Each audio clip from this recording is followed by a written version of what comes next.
Haleluya, shalom Bapak Ibu, saudara-saudara yang kasih Tuhan. Bagaimana kabar di pagi menjelang siang hari ini? Luar biasa, amin. Saya percaya Anda adalah orang-orang yang luar biasa, karena kita sudah menyiapkan hati kita datang ke hadapan Tuhan untuk memuji dan menyembah Dia.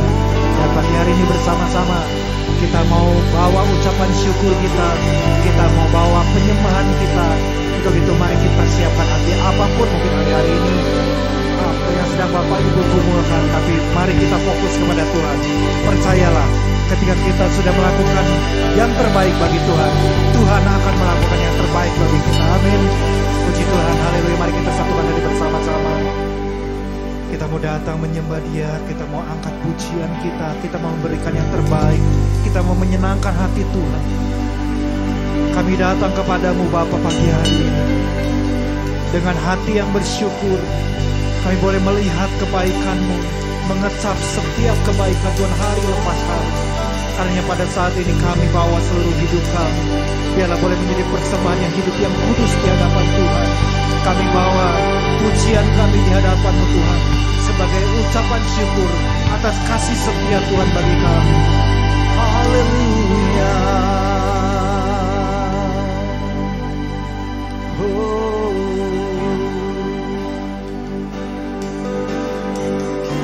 Bersama-sama kita mau angkat pujian.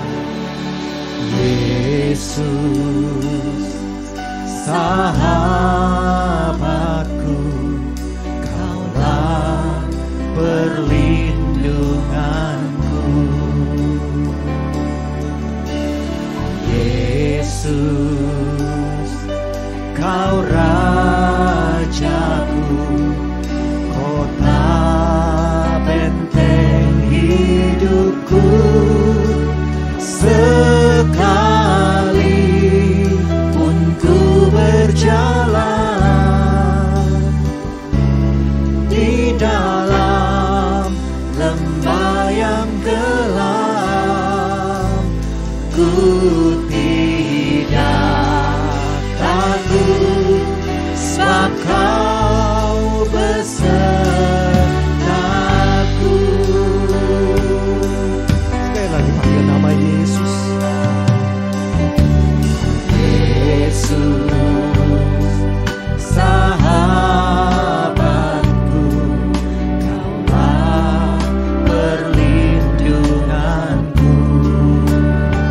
Oh Yesus,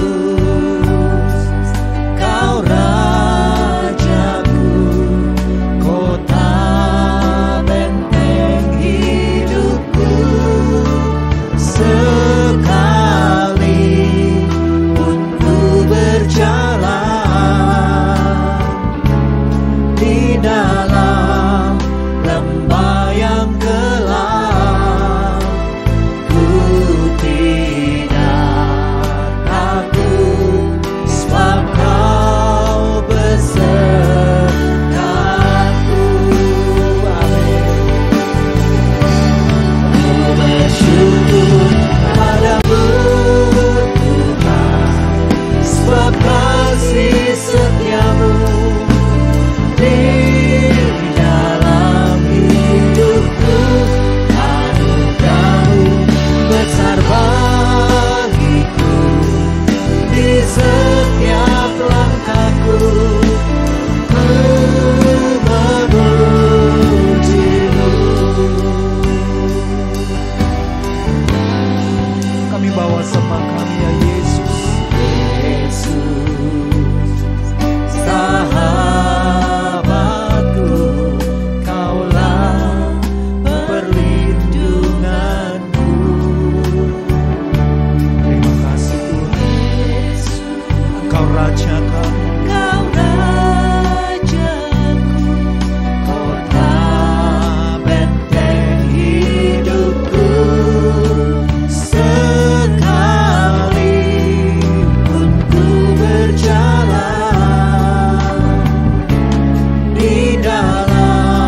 Mari pujilah Dia di tempat yang kudus, sebab Tuhan yang kita sembah Dia yang layak untuk terima segala pujian, segala kuasa, hormat, kemuliaan. Allah yang berkuasa, segala kemuliaan, kebesaran, kemasyuran, kedahsyatan hanya bagi-Mu, semuanya kepunyaan.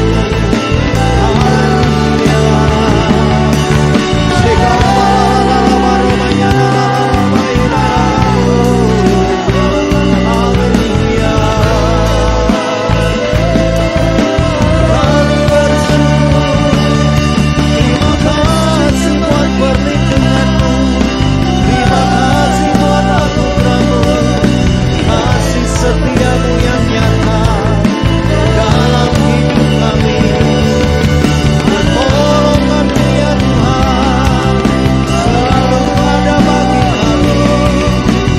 Kaulah kota benteng hidup kami, kekuatan kami, tiada yang lain, hanya Kau Yesus. Kami datang mendekatkan diri di hadapan-Mu ya Tuhan. Haleluya. Shekara papa papa takana haleluya.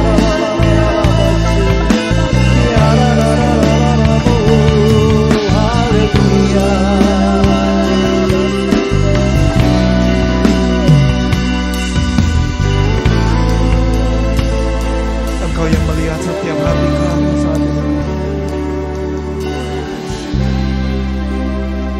Kami sadar hari-hari yang kami hadapi tidaklah menjadi mudah. Ada begitu banyak tantangan, masalah, pergumulan. Tapi satu hal yang kami mau katakan kepadamu pagi hari ini Tuhan. Mungkin kami pernah mengalami keraguan. Kami mengalami ketakutan, kekhawatiran.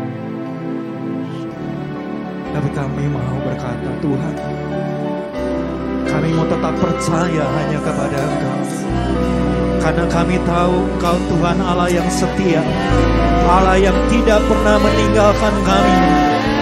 Sebab Engkau adalah Allah Immanuel, Allah yang menyertai kami sampai kepada akhir zaman. Itulah janji yang akan selalu kami pegang. Kami mau terus bersandar hanya kepada Engkau, sumber kekuatan kami Tuhan, sumber pengharapan kami, sumber jawaban kami. Haleluya. Dan pagi hari ini biarlah Tuhan Engkau lawat setiap kami.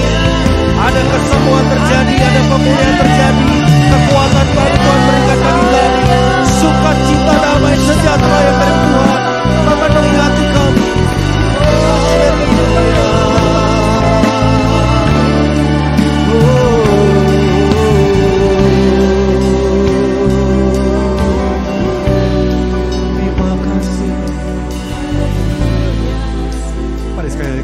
Ku bersyukur padamu, ku bersyukur padamu Tuhan, sebab kasih setiamu di dalam hidupku, anugerahmu besar bagiku, di setiap langkahku ku memuji. Mari kita bangkit berdiri sama-sama.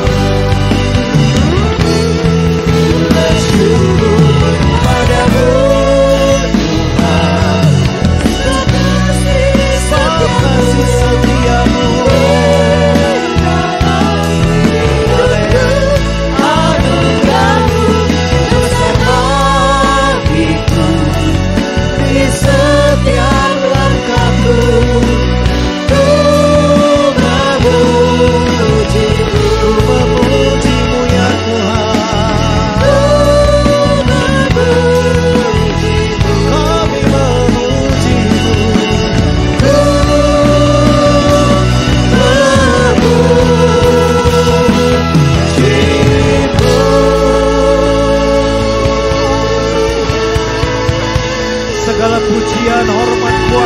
kemuliaan hanya bagi Engkau. Sorak-sorai kami bagi Allah yang hidup, Allah yang bertahta, Allah yang berkuasa. Haleluya. Amin.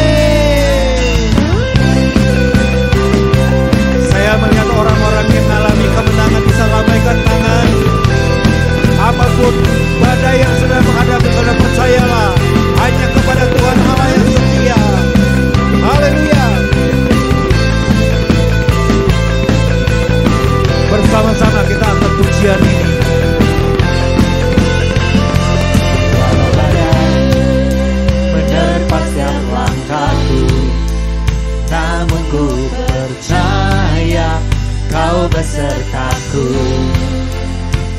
Setiap firman-Mu menerangi jalanku, beri kekuatan dalam jiwaku.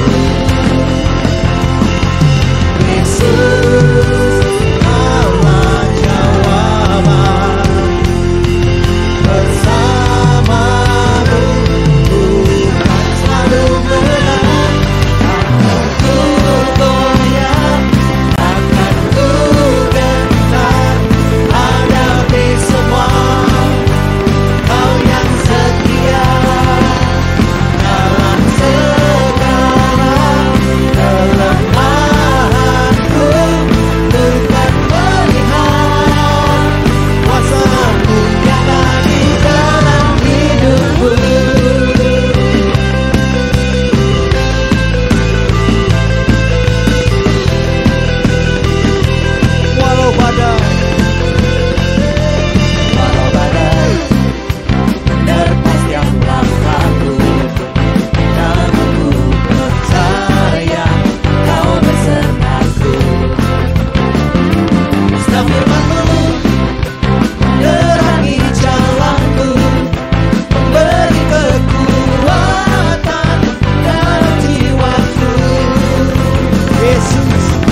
Setiap kita mengangkat tangan, artinya kita siap untuk bersorak bagi Tuhan. Amin.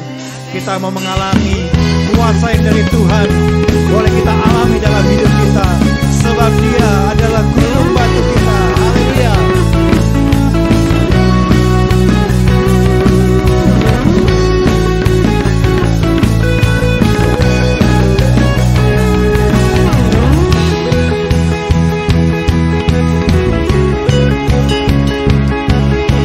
Saya percaya kita tahu lagu ini. Amin. Bersama-sama. Kau batu karang yang teguh, kota benteng dan perisaiku, yang menang kalahkan maut, penyelamat yang bangkit dan hidup.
Aku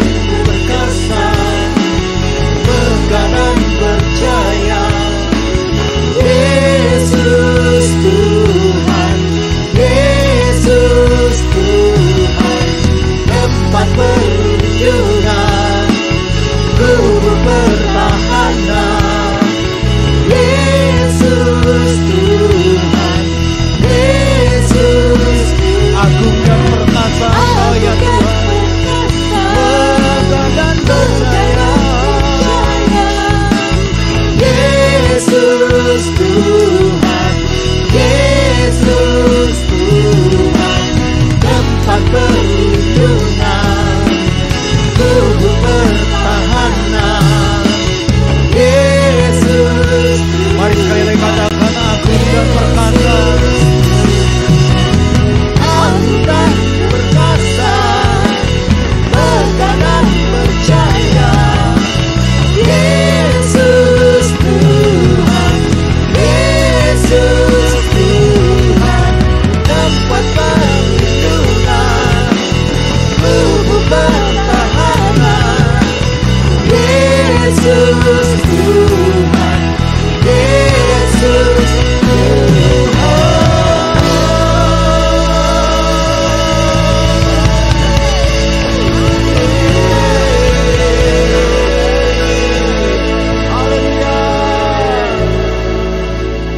Biarlah Dia selalu menjadi tempat perlindungan bagi kita. Amin. Puji Tuhan, silakan duduk Bapak Ibu. Engkau Tuhan Allah yang agung dan perkasa. Terima kasih Tuhan.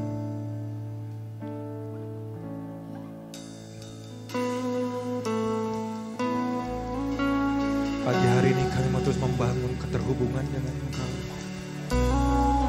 Karena kami menyadari Tuhan, kami tidak dapat hidup di luar Engkau. Kami tidak dapat melakukan apa-apa di luar Engkau. Dan akan berkata kami perlu Engkau selalu. Terima kasih Tuhan Yesus.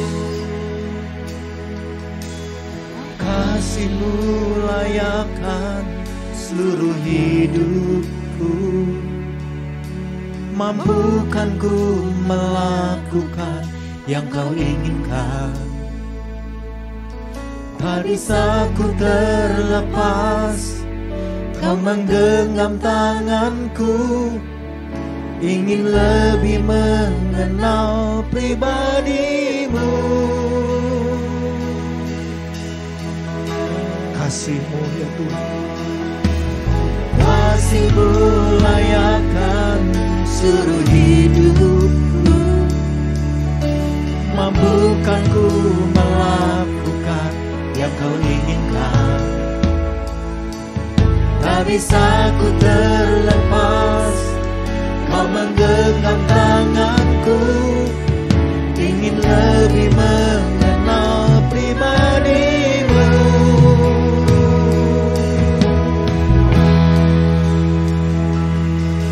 Ku terhubung denganmu, selalu melekat di hatimu. Firman-Mu itulah dasar hidupku, yang berdaulat atasku.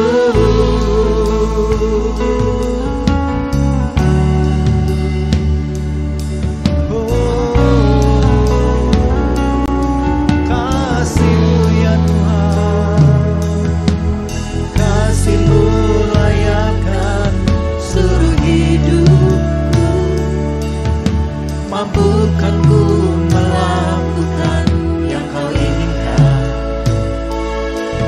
Tak bisa ku terlepas, Kau menggenggam tanganku, ingin lebih mengenal pribadi-Mu.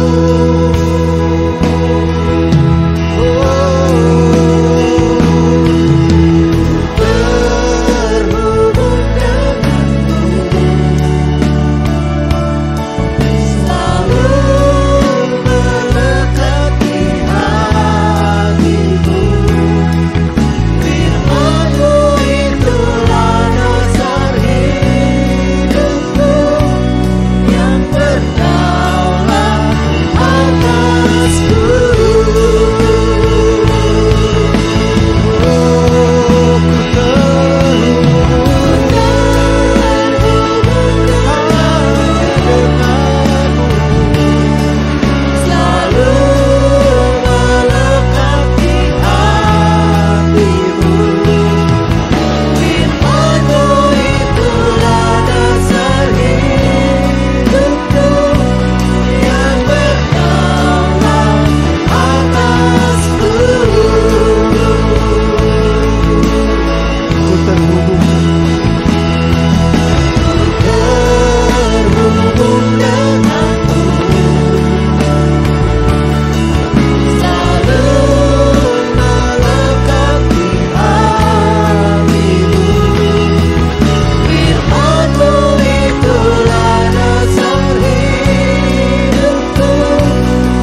biarlah kami mau membangun lebih lagi selain itu, memperbaharui, bahkan berkomitmen lebih lagi, agar kami menjadi orang yang terus terhubung dengan intim dengan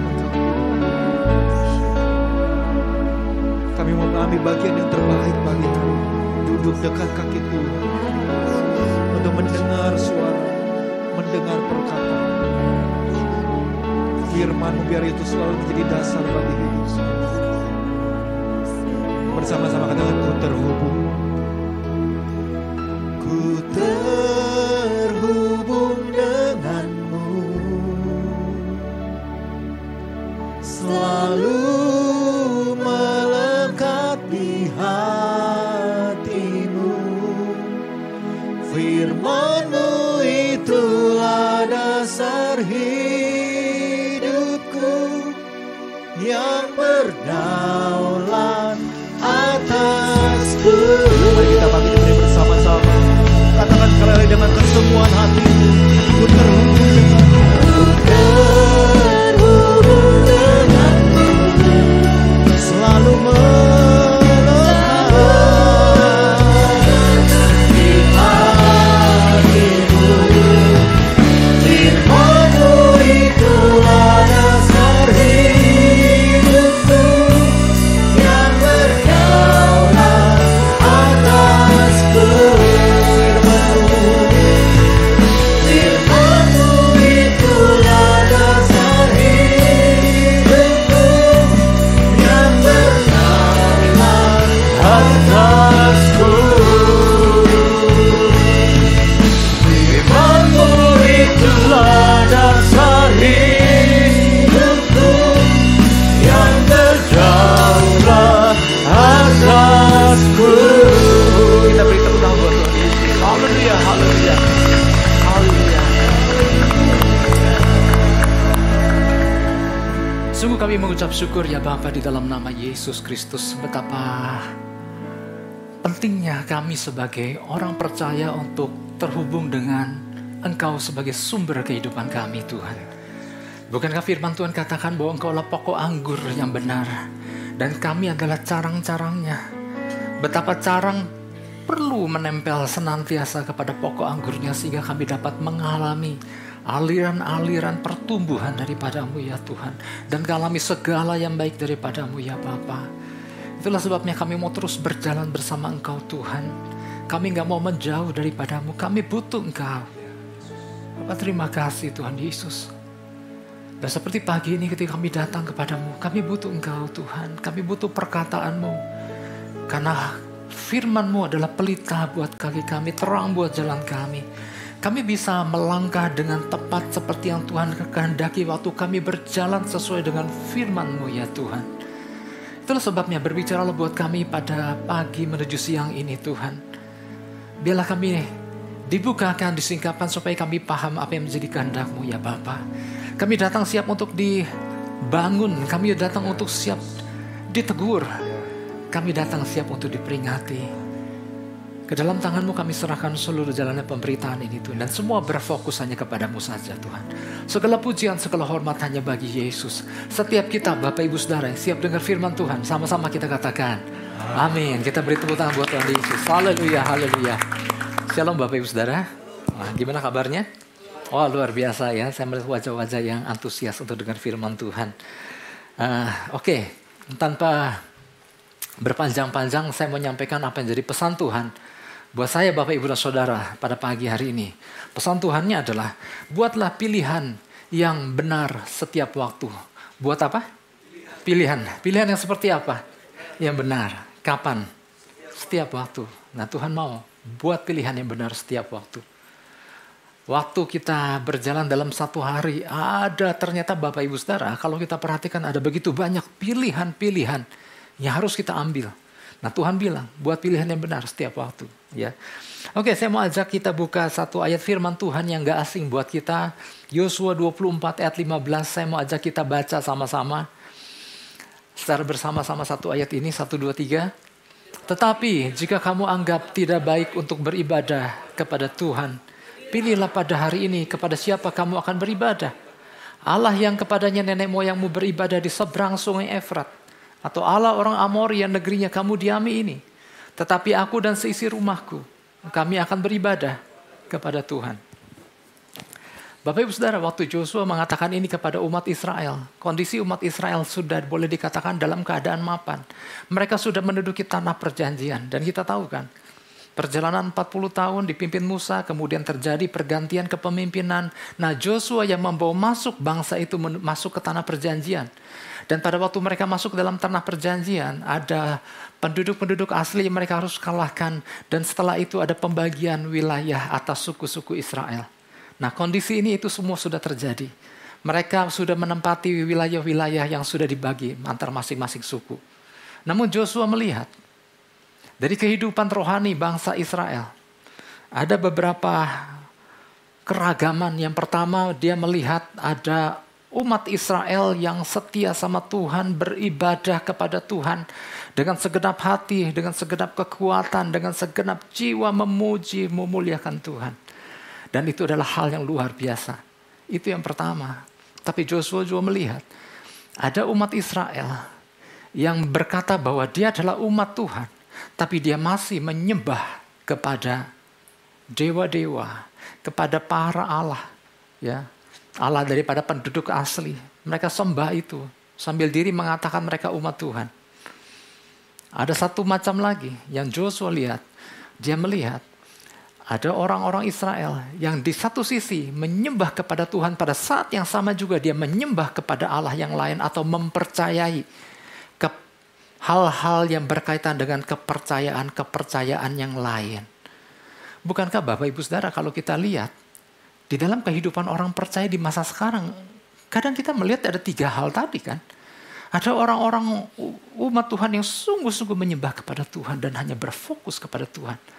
Tapi juga kita suka melihat kan, ada yang cuma menamakan dirinya Kristen tetapi menyembah kepada hal yang lain.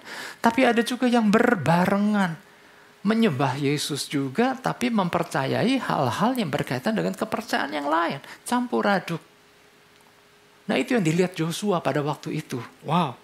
Sehingga Joshua mengumpulkan seluruh umat Israel, seluruh suku dikumpulkan, dan Joshua panggil mereka dan memberikan pilihan kepada seluruh umat Israel. Itu ada di dalam Joshua tadi, Joshua 24 ayat 15. Di mana Joshua memberikan satu pilihan. Dia berkata begini, tetapi jika kamu anggap tidak baik untuk beribadah kepada Tuhan, pilihlah pada hari ini kepada siapa kamu akan beribadah. Allah yang kepadanya nenek moyangmu beribadah di seberang sungai Efrat, atau Allah orang Amori yang negerinya kamu diami ini. Tapi jangan disalahpahami, bukan maksud Joshua bilang, ya udah kalau engkau mau ke sana aja. Kalau kau menyembah kepada Allah lain saja. Bukan itu maksud Joshua. Joshua memberikan ketegasan. Kau mau menyembah kepada siapa? Sambil Joshua memberikan solusi. Kalau tetapi aku dan seisi rumahku, kami akan beribadah kepada Tuhan. Jadi Joshua bukan mengumpulkan untuk memberikan mereka pilihan untuk kalau mau ikut dewa. Enggak. Dia bilang ada solusi. Kalau kau mau ikut aku dan sisi keluargaku, aku menyembah kepada Tuhan yang benar. Wow. Dalam kesempatan itu Joshua mengingatkan bahwa bukankah Tuhan yang seharusnya disembah, bukankah itu Tuhan yang selama ini udah bawa kalian keluar dari Mesir? Yang udah membimbing di sepanjang perjalanan dan membawa masuk ke tanah perjanjian. Itulah Tuhan yang layak disembah, yang telah menuntun kalian. Tapi kenapa kalian malah menyembah kepada Allah yang lain? Tetapi Joshua minta ketegasan sekaligus memberikan solusi. Kalau kau mau, ikut aku. Karena aku dan sisi keluargaku, aku menyembah kepada Tuhan. Aku beribadah kepada Tuhan. Hal ini sebetulnya sama yang pernah dialami Musa ketika Tuhan nyatakan melihat bangsa Israel. Tuhan juga pernah memberikan sebuah pilihan kepada bangsa Israel melalui Musa. Di mana Musa mengumpulkan bangsa Israel dan menyatakan pesan Tuhan begini. Nah, di Ulangan 30 ayat 19. Ulangan 30 ayat 19, di situ dikatakan, aku memanggil langit dan bumi menjadi saksi terhadap kamu pada hari ini. Kepadamu kuperhadapkan kehidupan dan kematian, berkat dan kutuk. Pilihlah kehidupan supaya engkau hidup, baik engkau maupun keturunanmu. Hal yang sama pernah dialami jauh sebelum masa Joshua, yaitu di dalam masa Musa. Di mana bangsa Israel diberikan pilihan. Ada kehidupan, ada kematian, ada berkat, ada kutuk. Pilih. Tapi di situ, di saat yang sama Tuhan melalui Musa, dia kasih solusi. Pilihlah kehidupan. Yang ngerti katakan amin. Jadi betapa luar biasanya Bapak Ibu Saudara kalau di masa-masa sekolah kan dikasih soal ulangan. Pernah nggak sama gurunya sekalian dikasih jawaban? Kan nggak pernah ya. Tapi di sini Tuhan bilang, Tuhan kasih pilihan. Tuhan kasih multiple choice, A, B, C, D. Tuhan bilang, pilih A, pilih kehidupan. Nah, yang dimaksud kehidupan di sini adalah menarik, bukan cuma sekedar hidup bernapas. Tapi yang dimaksud kehidupan di sini dalam bahasa aslinya adalah kaye. Kaye adalah kehidupan yang selaras dengan kehendak Tuhan. Hidup yang mengalami revival seperti terbitnya matahari di musim semi. Wow, ini kan kehidupan yang dahsyat ini. Maka Tuhan melalui Musa bilang, kalau mau ambil pilihan, pilihlah sesuatu yang mendatangkan revival dalam hidupmu yang buat engkau dekat sama Tuhan dan memuliakan Tuhan. Seperti matahari yang terbit di musim semi. Jadi artinya ada begitu banyak pilihan-pilihan yang terus diperhadapkan sama kita hari lepas hari. Pilihlah yang mendatangkan kehidupan. Nah, ini yang jadi pesan Tuhan buat kita, saya, Bapak, Ibu, dan Saudara. Tuhan melihat adanya umat-umat Tuhan yang berada di dalam posisi harus membuat pilihan yang berkaitan dengan hidup mereka atau atas masa depan mereka. Jadi Tuhan, saya nggak tahu. Saya nggak tahu bahwa ternyata banyak umat Tuhan yang harus buat pilihan. Saya nggak tahu, tapi Tuhan tahu. Tuhan nyatakan pesannya, masih banyak didapati umat-umat Tuhan yang berada di dalam posisi harus membuat pilihan yang berkaitan dengan hidup mereka atau masa depan mereka. Dan Tuhan juga melihat adanya umat Tuhan yang masih memiliki kesulitan di dalam membuat pilihan.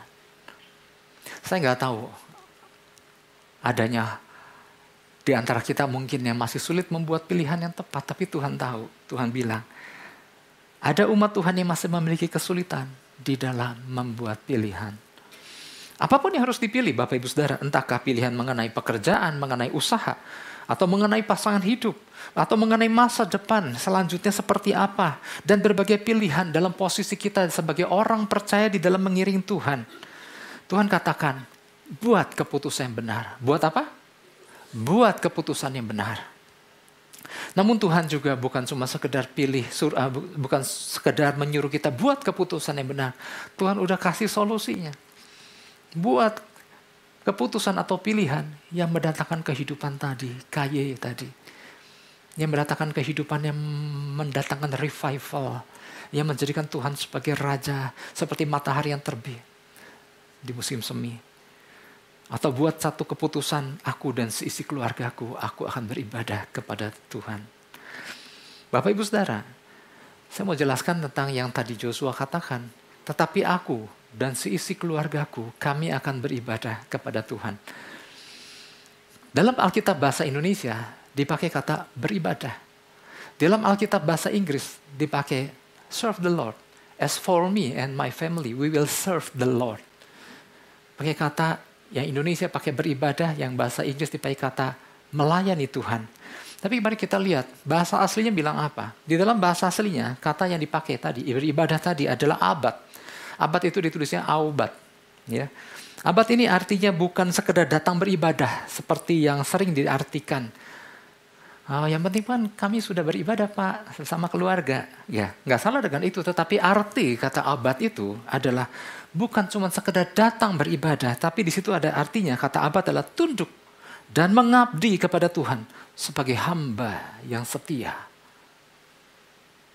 Jadi bukan sekedar ibadah yang sekedar hadir, tetapi juga menyatakan penundukan kita sama Tuhan, mengabdi kepada Tuhan sebagai hamba-hambanya yang setia. Jadi di dalam makna abad tadi yang saya sampaikan tadi, kita beribadah dalam penundukan yang benar. Kita melayani di dalam suatu penundukan yang benar. Kita taat kepada firman dalam pengabdian yang benar kepada Tuhan. Itu baru dikatakan abad atau beribadah atau serve the Lord tadi. Nah Bapak Ibu Saudara, setiap hari kita itu selalu diperhadapkan dengan berbagai pilihan. Ada seorang hamba Tuhan yang mencatat, sebetulnya bukan mencatat, tapi dia menyelidiki ada begitu banyak keputusan yang diambil setiap hari atas seorang manusia. Kita nggak pernah menyangka kalau keputusan itu ribuan kali, ribuan pilihan yang harus kita ambil. Cuman kita nggak menyadarinya. Misalnya hari ini, pagi ini, salah satunya. Waktu Bapak Ibu Saudara bangun, itu kan pilihan kan? Betul kan? Mau bangun atau enggak? Bangun enggak? Bangun enggak? Akhirnya saya tahu Bapak Ibu Saudara yang di ruangan ini bangun pasti. Kalau nggak bangun kan nggak ada orangnya. Bangun. Kemudian udah bangun, kan ada pilihan lagi harus diambil kan? Pilihannya apa? Gereja enggak, gereja enggak. Gereja sepeda, gereja sepeda, gereja sepeda. Dan puji Tuhan ya Bapak Ibu Saudara mengambil keputusan gereja. Puji Tuhan. Nah waktu sampai di gereja, itu pun harus ada keputusan. Naik, jangan naik, jangan naik, jangan. Akhirnya masuk ke dalam lift atau naik tangga. Akhirnya nyampe juga di sini. Itu pun ada keputusan. Itu pun harus ambil pilihan. Mau memuji Tuhan dan menyembah Tuhan dengan kesungguhan hati? Atau mau biasa aja? Kesungguhan hati biasa, kesungguhan hati biasa, kesungguhan hati biasa. Itu pilihan. Karena kalau kita tahu ibadah itu bukan tentang kita, tapi ibadah itu tentang Tuhan. Bagaimana Tuhan disukakan lewat kehadiran Tuhan yang memuliakan Tuhan. Yang ngerti katakan amin. Sering ya kita beri tepuk tangan buat Tuhan Yesus. Sering kali kan orang gak ngerti ibadah adalah tentang kita. Gak kerasa nih, gak ada urapan nih, gak kerasa apa-apa gitu. Enggak, bukan soal kita. Tapi kita tanya, Tuhan berasa sesuatu gak dari apa yang aku berikan kepadamu? Biar Tuhan yang merasakan. Bukan kita yang merasakan. Karena ibadah adalah saat kita beri sesuatu sama Tuhan. Itu pilihan. Mau memberikan yang terbaik atau enggak. Mau memberikan yang terbaik atau enggak. Mau memberikan yang terbaik atau enggak. Nah waktu kita kemudian dengar firman Tuhan. Itu pun pilihan. Mau dengar apa enggak. Dengar atau enggak. Mau ngobrol apa dengar firman. Mau ngobrol apa dengar firman. Mau chatting dengan orang yang di luar sana lewat gadget kita atau mau dengar firman. Mau chatting apa mau dengar firman. Mau update status di media sosial atau dengar firman. Mau update status di media sosial atau dengar firman Tuhan. Itu pilihan semua. Dan ternyata kalau kita sadari Bapak Ibu Saudara. Setiap langkah kita itu pilihan. Tuhan cuma kasih solusi. Pilihlah kehidupan. Pilihlah sesuatu yang akan mendatangkan revival dalam kehidupan kita. Pilihlah sesuatu yang membuat kita menjadi hamba. Yang dalam penundukan dan setia kepada Tuhan. Nah itu baru pilihan tadi yang saya sampaikan adalah pilihan tentang 1-2 jam pada saat kita beribadah ini. Belum lagi setelah ibadah selesai, kan pilihan kan. Mau pulang enggak, mau makan apa di mana, makan A, makan B dan lain-lain. Itu semua pilihan. Udah nyampe ke tempat makannya masih milih kan. Mau menu A, menu B, menu C dan segalanya. Penuh. Nah tapi kan yang saya sampaikan yang tadi itu setelah ibadah itu kan pilihan umum. Tetapi ada pilihan khusus. Bagaimana dengan hari-hari hidupku di masa depan? Kalaupun aku harus mengambil pilihan tentang pekerjaan dan usaha. Yang mana? Nah itu kan yang juga harus kita pilih. Kalau tentang pasangan hidup. Mau yang mana? Yang A, B, C atau D? Atau tentang hal-hal yang berkaitan dengan keluarga dan rumah tangga. Yang dimana kita harus ambil keputusan-keputusan dengan tepat. Supaya terjadi revival di rumah tangga. Itu harus pilihan-pilihan yang harus kita ambil. Nah ingat solusinya pilih sesuatu yang mendatangkan kehidupan. Pilih sesuatu yang menjadikan kita sebagai hamba yang tunduk dan setia sama Tuhan. Ya. Apabila kita merasakan kok hidupku begini-begini aja, pilih sesuatu yang mendatangkan kehidupan. Kalau kita merasakan kok rumah tanggaku kok kayak gini suntuk, pilih sesuatu yang mendatangkan kehidupan. Yang ngerti sampai sini katakan amin. Oleh sebab itu Bapak Ibu Saudara, beberapa prinsip yang perlu kita pahami berkaitan dengan pesan Tuhan ini. Agar senantiasa menjadi orang yang tahu mengambil pilihan yang benar di setiap waktu. Ada beberapa hal, minimal 2 hal yang akan kita dengar pada siang hari ini. Yang pertama adalah gini, sadari bahwa setiap pilihan ada konsekuensi besar menanti. Sadari bahwa setiap pilihan ada konsekuensi besar menanti. Jadi artinya gini, Anda ngambil pilihan salah, ada konsekuensi besar. Anda ambil pilihan yang benar, ada konsekuensi besar menanti. Mari kita lihat firman Tuhan, Yosua 24 ayat 16. Yosua 24 ayat 16 bilang begini, lalu bangsa Israel itu, setelah Joshua mengajukan pilihan. Lalu bangsa itu menjawab, jauhlah daripada kami meninggalkan Tuhan untuk beribadah kepada Allah lain. Wow, ada satu keputusan yang luar biasa. Ya, setelah Joshua menawarkan sebuah pilihan kepada bangsa Israel dan diakhiri dengan sebuah tekad, sebuah pilihan, kami nggak mau beribadah kepada Allah itu, kami nggak mau beribadah kepada dewa-dewa itu dan berhala-berhala itu. Kami mau setia sama Tuhan. Wow, ini keren banget Bapak Ibu Saudara. Nah sekarang saya mau tanya, keputusan yang diambil bangsa Israel ini, bagus atau enggak? Bagus. Ada konsekuensinya enggak? Ada konsekuensinya. Konsekuensinya adalah sejak saat itu, bangsa Israel mengalami masa yang disebut masa keemasan. Alkitab mencatat di zaman Joshua dan di zaman tua-tua yang hidup setelah Joshua, mereka semua bangsa Israel dari bayi sampai udah yang tua sekalipun semuanya menyembah kepada Tuhan yang benar. Ini dahsyat. Israel mengalami hal-hal yang dahsyat dari Tuhan. Itu adalah konsekuensi waktu mereka membuat pilihan yang tepat. Artinya apapun pilihan yang kita ambil selalu ada konsekuensi di balik semuanya itu. Mereka ambil keputusan besar untuk tidak mau menjauh dari Tuhan maupun mengalihkan pandangan mereka dari Tuhan. Dan memutuskan untuk beribadah hanya kepada Tuhan satu-satunya. Dan mereka mengalami perkara-perkara dahsyat, konsekuensi dari pilihan yang tepat. Kalau saya mau simpulkan, dari keputusan seorang Joshua pemimpin bangsa Israel yang mengambil keputusan yang benar, maka bangsa tersebut ada di dalam masa keberkatan dan perlindungan Tuhan untuk sekian masa lamanya. Bapak Ibu Saudara bisa bayangkan, kalau di antara kita mau mengalami keluarga yang dahsyat, perlu keputusan seorang pemimpin keluarga untuk mengambil keputusan, mengambil pilihan-pilihan yang benar. Maka yang terjadi ada konsekuensinya. Maka ada keluarga yang dahsyat, ada keluarga yang kokoh, yang mau katakan amin. Di ruangan ini siapa pemimpin keluarga? Lumayan juga, lumayan banyak juga. Oke, berarti siap mengambil keputusan yang tepat setiap waktu. Amin. Haleluya. Cuman 3 orang. 2,5 kan? Ya, oke.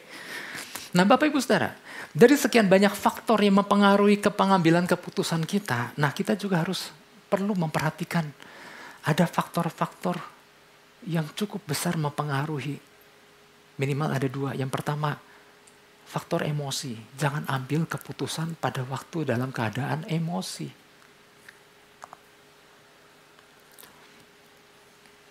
Karena kalau udah main emosi, maka seringkali keputusannya bisa bertentangan dengan apa yang Tuhan mau. Ya lagi emosi. Ya makanya kan ada nasihat, jangan ambil keputusan pada waktu emosi. Atau emosi kan bukan hanya berbicara soal lagi marah, tetapi karena dorongan emosi. Waktu mengambil keputusan, kayaknya sih tenang, kayaknya boleh nih Tuhan berkenan. Tapi kalau kayak nggak tenang, jangan dah, kayaknya bukan. Hanya berdasarkan tenang dan nggak tenang, si orang yang ngambil keputusan, apakah itu bisa dipertanggungjawabkan? Sangat lemah.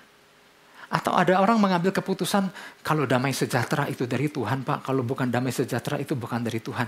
Dia patokannya damai sejahteranya dia. Sedangkan Alkitab mengatakan, Yesus bilang, ada damai sejahtera yang dari Allah, tapi ada damai sejahtera yang dari dunia. Seorang pencuri pun pernah berkata, lagi awal-awal nyuri, itu deg-degan, benar-benar gak damai, benar-benar gak damai. Tapi waktu dia berhasil sekali, 2 kali, 3 kali selanjutnya, wah penuh dengan damai sejahtera, berarti Tuhan izinkan. Ya bukan gitulah. Patokannya kan bukan soal dari sisi emosional kita, bukan itu. Ya, makanya Alkitab kan berkata, hati-hati dengan hati. Hati itu bisa licik sekali. Ya. Nah ketika emosi atau keinginan hati menjadi faktor penggerak utamanya, bisa jadi keputusan yang kita ambil nggak seperti yang Tuhan inginkan. Makanya hati-hati jangan ambil keputusan selagi emosi, nanti nyesal. Beberapa kasus-kasus yang kami hadapi adalah hasil daripada orang-orang ngambil keputusan secara emosional. Udah pilih dia aja lah, udah pilih dia sebagai pasangan hidup. Akhirnya karena dipilih dalam keadaan emosi. Emosi nih, lagi bersaing nih, udah daripada nanti gak dapat, ambil aja. Akhirnya dikawinlah misalnya gitu. Yang terjadi adalah penyesalan. Karena diambil berdasarkan emosi. Atau apapun, keputusan bisa apapun, soal pasangan hidup, soal pekerjaan, soal usaha, soal apapun. Ya. Nah Bapak Ibu Saudara, kalau kita masih ingat tentang peristiwa 10 pengintai. Musa kan kirim, awalnya kirim 12 pengintai kan. Sebelum mereka masuk ke tanah Kanaan, ke tanah perjanjian. Musa mengutus 12 kepala suku, bukan orang sembarangan. 12 kepala suku untuk disuruh mengintai dulu ke tempat tanah Kanaan, ke tanah perjanjian yang akan mereka masuki. 12 pengintai. Dan ternyata waktu mereka masuk ke wilayah yang bernama Hebron, di situ mendapati ada suku Enak. Suku Enak ini raksasa. Wah, bukannya hasil buminya aja besar-besar, tapi orangnya juga besar-besar.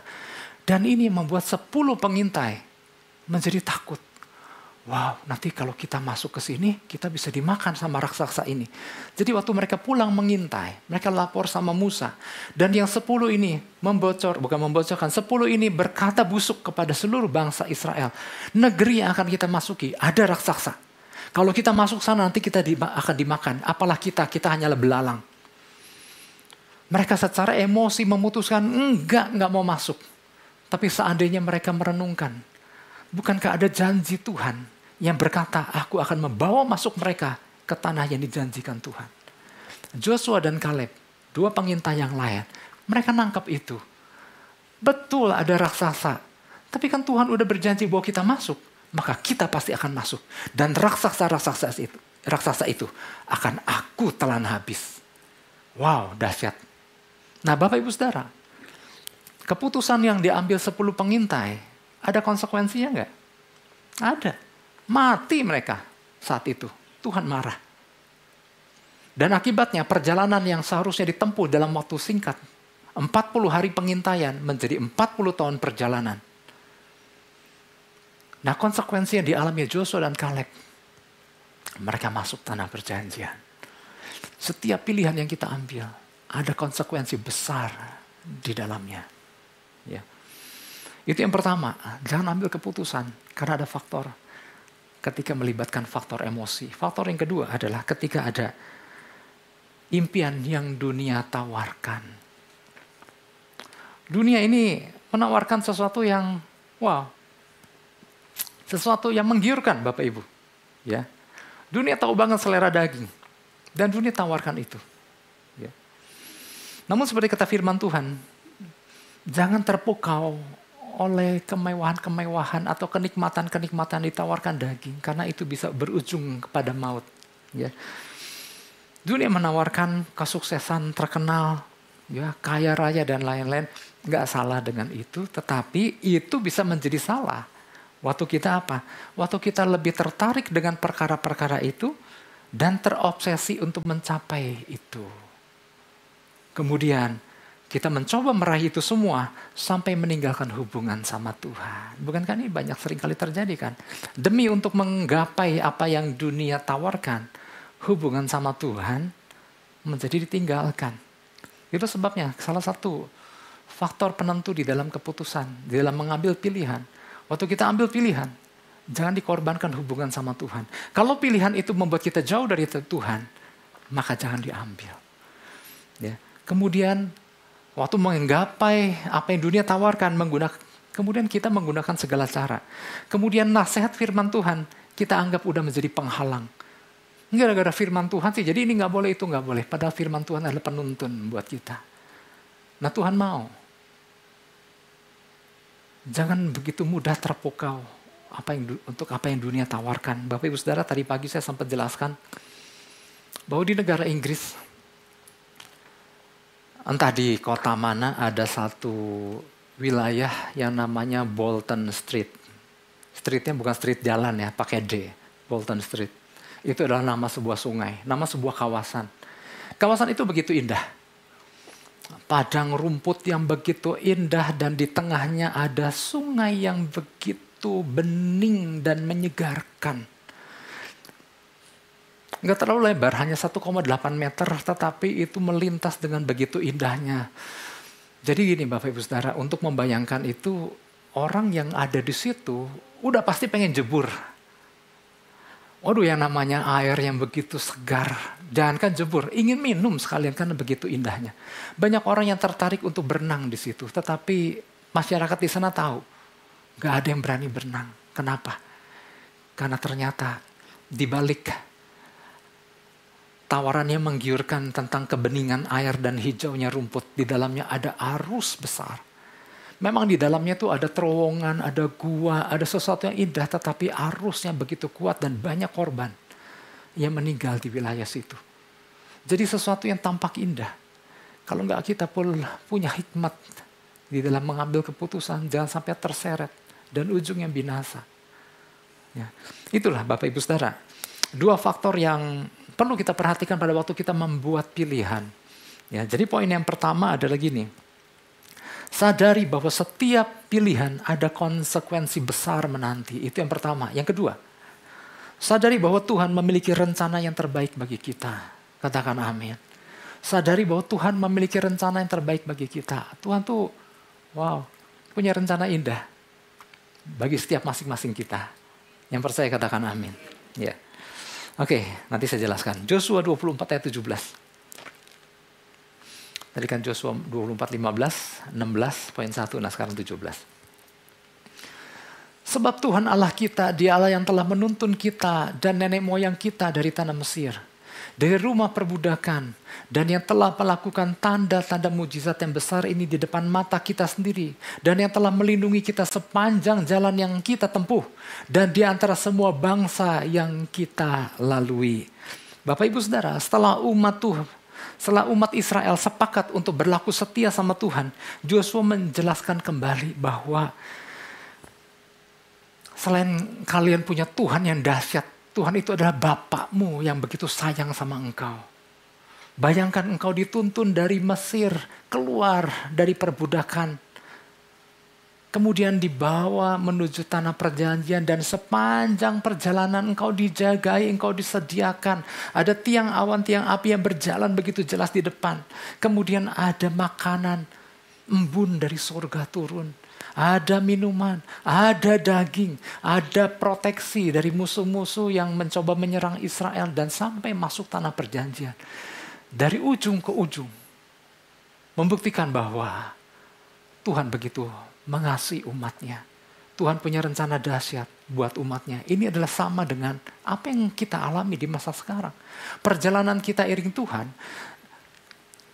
sama digambarkan seperti perjalanan bangsa Israel dari Mesir menuju tanah perjanjian. Itulah perjalanan pengiringan Tuhan, pengiringan kita sama Tuhan di masa sekarang. Dari sejak kita belum kenal Tuhan, masih hidup dalam perbudakan, ya, dilepaskan, bukan kita pilih Tuhan, Tuhan pilih kita. Tuhan tuntun kita di sepanjang jalan untuk sebuah rencana yang dahsyat di ujung sana.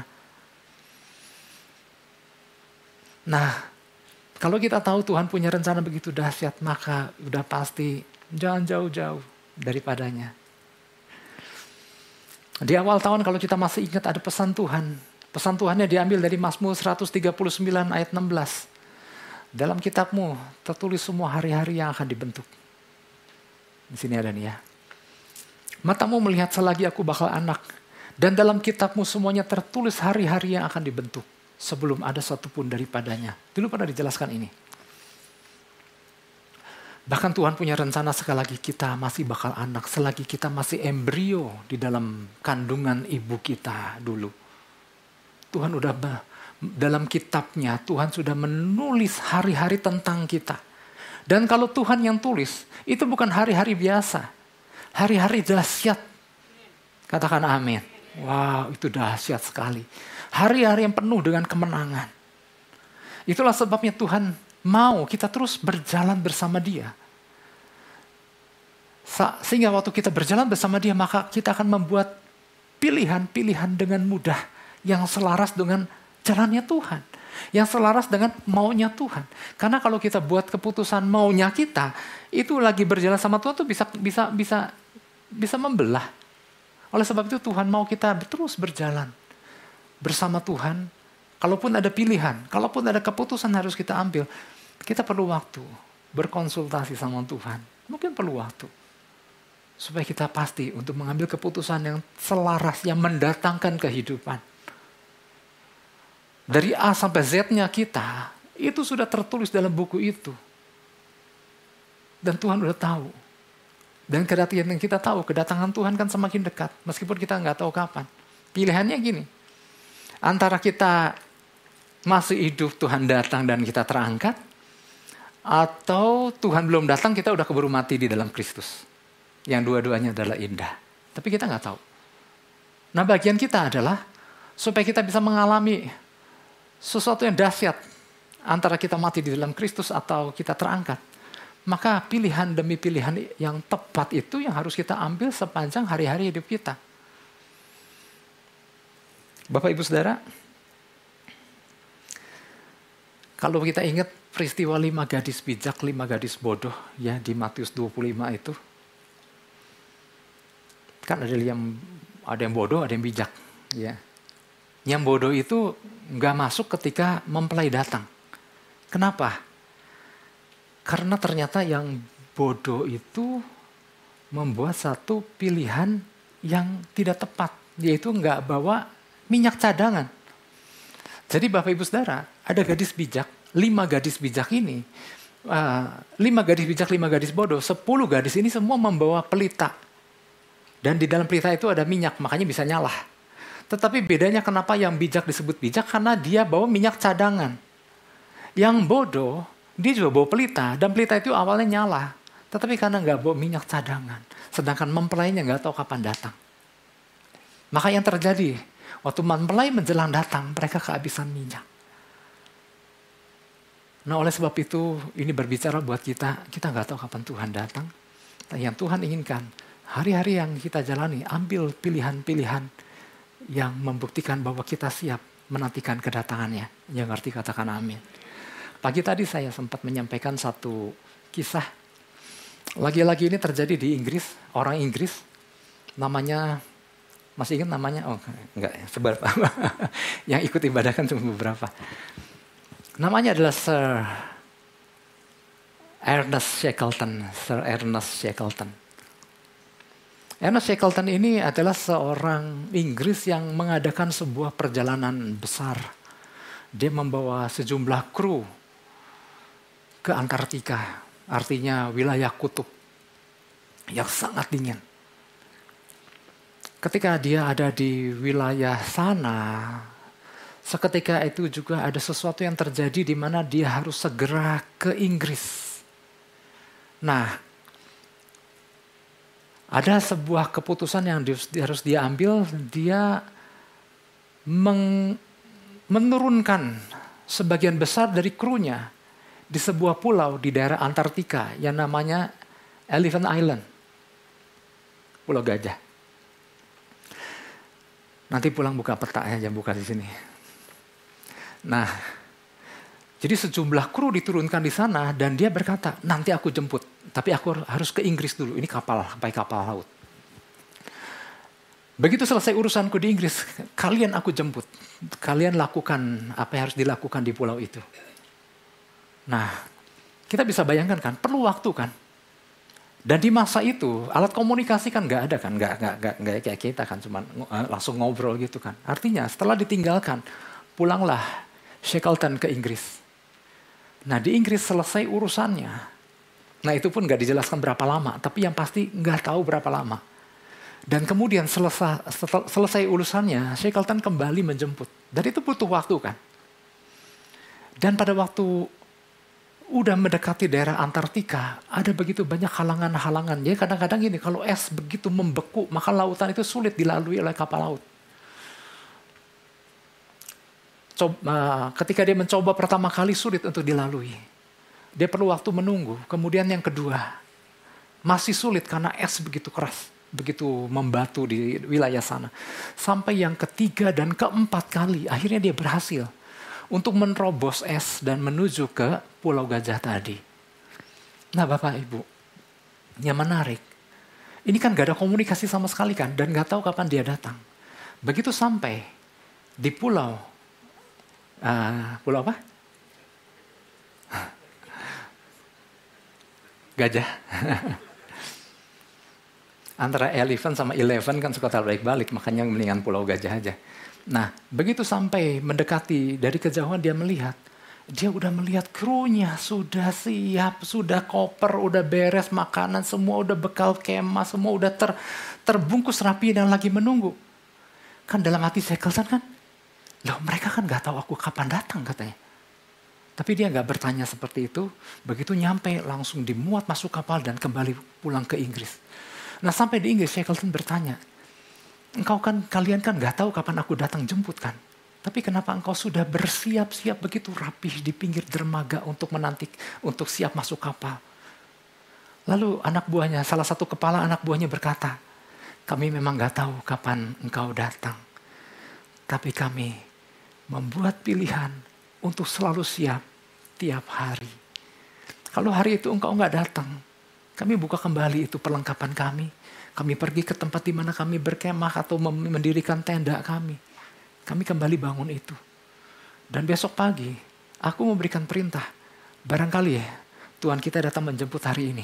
Siapkan semua peralatan kalian. Dan kita tunggu di dermaga. Dan itu dia lakukan setiap hari, Bapak Ibu Saudara. Artinya ini adalah gambaran. Kita gak tahu kapan Tuhan datang. Yang Tuhan inginkan adalah apakah kita siap. Hidup di dalam sebuah pilihan-pilihan yang menandakan bahwa kita siap menantikan kedatangannya. Karena gini, sebagai manusia tuh gampang berubah, gampang down, gampang jatuh, gampang berubah, gampang kecewa, gampang kehilangan hati. Kalau kita nggak dalam hidup kita, setiap hari, bahkan setiap waktu ambil itu keputusan-keputusan yang tepat yang mendatangkan kehidupan. Ambil pilihan-pilihan untuk bukti bahwa kita siap menantikan kedatangan Kristus. Kalau nggak kita punya sebuah komitmen yang seperti itu, manusia gampang undur, gampang bosan, gampang kehilangan hati. Tapi saya percaya, kita semua nangkap tentang hal itu. Yang nangkap katakan amin. Pilihlah kehidupan. Pilihlah sesuatu yang mendatangkan, buat pilihan yang mendatangkan revival dalam kehidupan kita. Seperti matahari yang terbit di musim semi. Buat sebuah pilihan seperti yang dikatakan Joshua, tetapi aku dan seisi keluargaku, aku akan beribadah kepada Tuhan. Buat pilihan untuk kita menjadi seorang hamba-hamba yang tunduk dan setia sama Tuhan. Yang mau katakan amin. Yang mau beri tepuk tangan buat Tuhan Yesus. Haleluya. Saya undang kita bangkit berdiri. Sebentar kita masuk dalam perjamuan kudus ini. Mari Bapak Ibu Saudara, sebentar kita berdoa sama Tuhan. Bapa di dalam nama Yesus, terima kasih Tuhan. Untuk apa yang jadi pesanmu buat kami. Firman yang disampaikan tidak kembali kepadamu sia-sia. Melainkan melaksanakan apa yang kau kehendaki dan berhasil dalam apa yang kau suruhkan. Pesanmu sudah disampaikan, bagian kami adalah kami tangkap, kami hidupi. Bahwa betapa ada begitu banyak pilihan-pilihan yang harus kami ambil dalam hari-hari hidup kami. Kami mau ambil pilihan yang benar yang mendatangkan kehidupan. Kami bersyukur kalau kami ambil pilihan yang tepat sehingga kami bisa datang pagi ini beribadah, menyembah, memuliakan Engkau. Dan kami boleh mendengar pesan-Mu Tuhan. Tapi kami sekaligus juga minta ampun sekiranya ada hari-hari yang dimana kami membuat pilihan-pilihan yang sembarangan. Berdasarkan emosi atau berdasarkan apa yang dunia tawarkan. Tapi kami mengerti hari ini kami dengar firman Tuhan. Hari ini kami dengar pesan-Mu ya Bapa.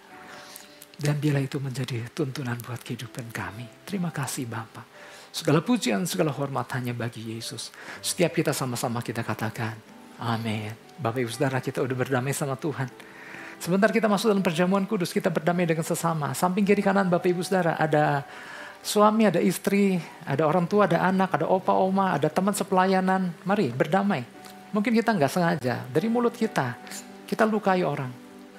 Mari kita minta ampun. Saya sebagai gembala, saya juga minta maaf apabila mungkin lewat perkataan saya membuat gak nyaman atau menyinggung atau melukai Bapak Ibu Saudara. Saya juga minta maaf buat istri.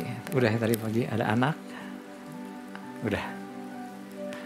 Puji Tuhan, rekan-rekan leader saya juga minta maaf. Rekan-rekan pengerja, puji Tuhan. Mari kita siapkan hati kita.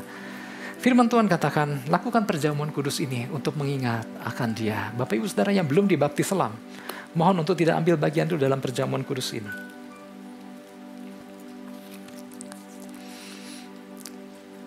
Lakukan untuk mengingat akan Dia. Mari kita ambil waktu sejenak. Kalau kita ada hari ini sebagaimana kita ada sebagai orang yang telah diselamatkan, Bukan karena kita yang pilih Tuhan, tapi oleh kasih anugerah Tuhan yang pilih kita. Sebuah kehormatan yang begitu luar biasa. Tuhan pilih kita karena Tuhan punya rencana dahsyat dalam kehidupan kita. Tuhan punya rencana dahsyat bagi kehidupan saya, Bapak, Ibu, dan Saudara. Itulah sebabnya kita dibuat sesuai dengan gambar dan rupanya.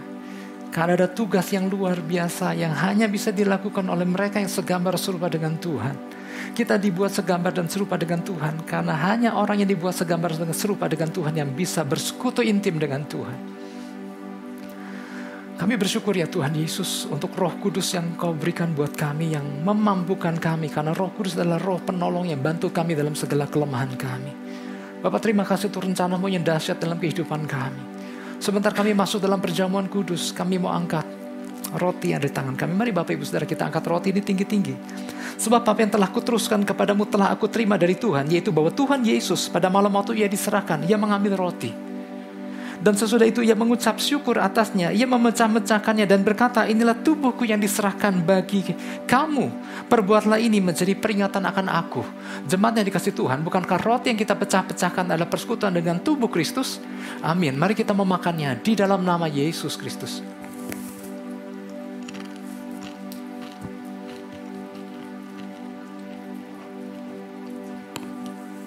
Haleluya, haleluya.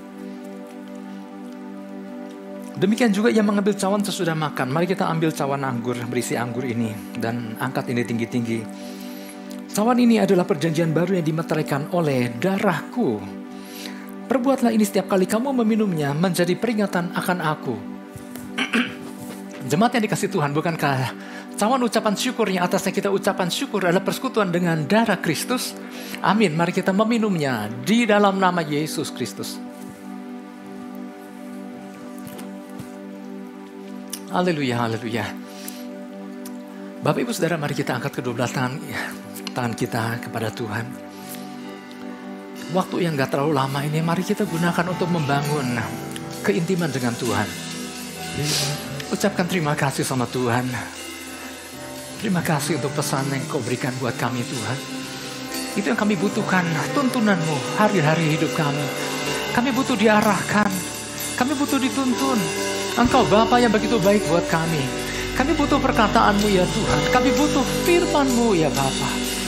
Firman-Mu adalah pelita buat kami, terang buat jalan kami. Terima kasih Tuhan. Mari kita katakan terima kasih dengan mulut yang diucapkan, dengan suara yang dapat didengar. Katakan terima kasih. Kami bersyukur Tuhan. Terima kasih. Haleluya. Oh Yesus. Terima kasih Tuhan.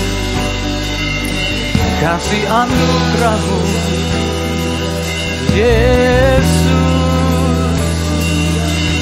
Syukur glory dalam basangkara lama di lama so dalam masa. Haleluya. Kabar-kabar. Mari masing-masing bangun keterhubungan dengan Tuhan. Bangun keintiman dengan Tuhan. Berbicara buat Tuhan. Tangkap sesuatu di hadirat-Nya. Dia Tuhan, Dia Bapa yang gak pernah pelit. Dia selalu menyatakan pribadinya kepada masing-masing kita. Ayo alami Kristus. Rakamaso Yesus, Yesus. Engkau dahsyat Tuhan. Ora kasakara masekebira matakaya. Engkau ajaib. Engkau perkasa. Haleluya. Ora kamasekabata namase. Yerekasa kamahase kabayara basakara lamaya lamarama. Yerekata kasekeri masokoromote. Hallelujah, hallelujah. Erakamaise, Jesus. Orkamasa kamayara bayara bayara bara bara bara.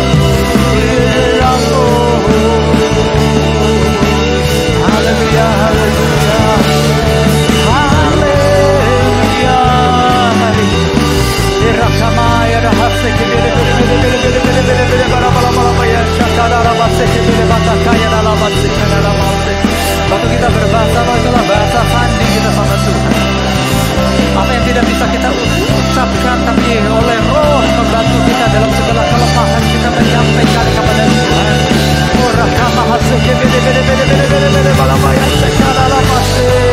Haleluya, haleluya. Oh Jesus.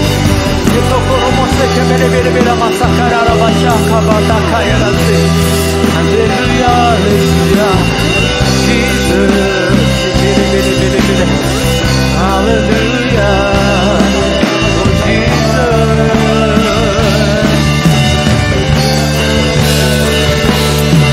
Haleluya, haleluya. Horke masai kamayara wasai kirmena masuk. Mari Bapak Ibu Saudara, bagi hari itu mengalami kepenuhan Roh Kudus. Mari kita akan kedua belah tangan kita dan terima pengurapan yang baru, terima kepenuhannya saat ini.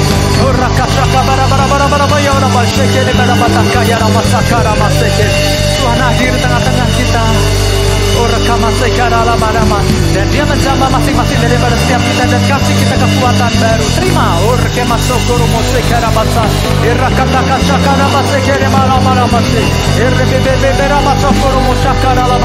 Mari terima pengurapan yang baru, terima kepenuhan yang saat ini. Terima. Haleluya, haleluya.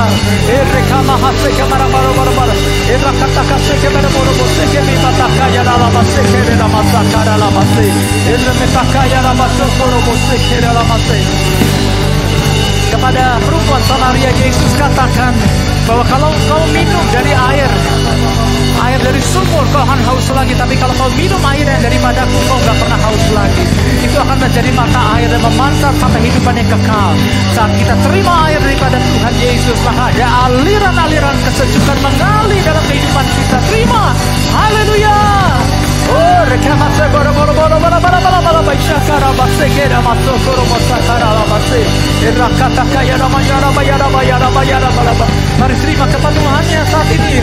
Haleluya. Oh, rekamaso boro mosokoro mosekere base. Haleluya, haleluya. Oh. Terima kasih Yesusku. Terima kasih Yesusku, puji syukur hanya bagi Tuhanku. Terima kasih Yesusku, terima kasih Yesusku, puji syukur hanya bagi Tuhanku. Katakan terima kasih Tuhan. Terima kasih Yesusku, terima kasih Yesusku, puji syukur hanya bagi Tuhanku. Terima kasih Yesusku, terima kasih Yesusku, puji syukur hanya bagi Tuhanku.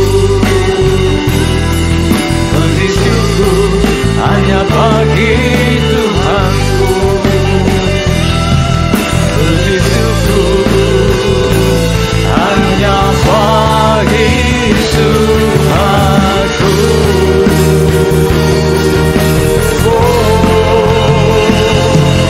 Haleluya, haleluya, haleluya. Haleluya, haleluya. Terima kasih. Kami bersyukur ya Bapa di dalam nama Yesus. Terima kasih Tuhan untuk pesan yang Tuhan sampaikan buat kami. Firman yang disampaikan tidak kembali kepadamu sia-sia, melainkan melaksanakan apa yang kau kehendaki dan berhasil dalam apa yang kau suruhkan. Terima kasih juga kami boleh ikut ambil bagian dalam perjamuan kudus Tuhan. Kami menyadari sebagai manusia, kami penuh dengan kelemahan dan keterbatasan. Tapi waktu kami menjadi satu dengan tubuh dan darah-Mu ya Tuhan Yesus, ada kekuatan yang baru. Ada kekuatan ilahi yang mengalir dalam kehidupan kami. Maka kami pulang gak pernah sama lagi. Bahkan yang datang dengan sakit alami kesembuhan. Terima kesembuhan saat ini di dalam nama Yesus. Yang datang dengan segala keletihan, terima kekuatan yang baru. Terima kasih Bapa. Kami mengucap syukur, segala pujian, segala hormat, kuasa hanya bagi Yesus. Setiap kita yang percaya dan mengerti, sama-sama kita katakan amin. Sekali lagi kita beri tepuk tangan buat Yesus. Haleluya. Tuhan jemaat yang dikasih Tuhan Yesus, sebentar kita akhiri ibadah kita pada siang hari ini. Saya undang kita angkat kedua belah tangan kita, arahkan hati kita Fokuskan dan terus terhubung dengan Yesus senantiasa. Pergilah, pulanglah dan jadilah saksi-saksi Kristus. Mari jemaat yang dikasih Tuhan, terimalah berkat damai dan sejahtera daripada Allah Bapa, kasih karunia daripada Tuhan Yesus Kristus, dan persekutuan Roh Kudus yang indah dan manis menyertai setiap kita semua, mulai daripada siang hari yang indah ini, sampai hari Maranatha. Tuhan Yesus menjemput setiap kita di awan-awan yang permai.